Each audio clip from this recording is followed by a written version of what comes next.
Hindi pa rin hadlang ang kapansanan para magawa mo ang mga bagay na ginagawa ng isang normal na tao. Katulad na lamang sa lalawigan ng Bataan, pinatunayan nila na kahit sila'y kabilang sa tinatawag na Person with Disability o PWD ay kaya nilang makipagsabayan at hindi nila ito ikinakahiya. Ma-report si Jury Chris Dirain. Ipinagmamalaki ng Bataan National High School ang kanilang mga estudyante na may kapansanan sa pandinig na nakakatugtog ng instrumentong angklung. Ito po ang aming grupo, the Bataan National High School Hearing Impaired Angklung and Sign. Aming pong grupo, nag-start po siya bilang tribute po sa aming dating prinsipal na si Dr. Imata. Dahil po sa kanya po nag-start yung aming budget.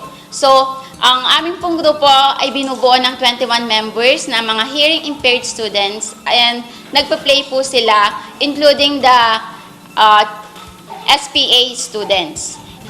Our instrument is from Indonesia, which is the angklung and the marimba, the guitar and the beatbox.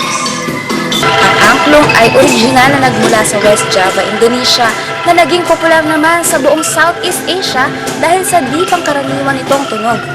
Sila ay mula sa grade 7 sa SPED class. Sila ay nakakatugtog sa pamamagitan ng hand gesture ng kanilang guro. Sa pamamagitan ng masayang pagtugtog, nakapagdulot sila ng kaligayahan at kasiyahan hindi lamang sa kanilang mga kamag-anak, kundi pati ng mga nakakapakinig ng kanilang musika. Mula sa lalawigan ng Bataan, Judy Chris Dirain.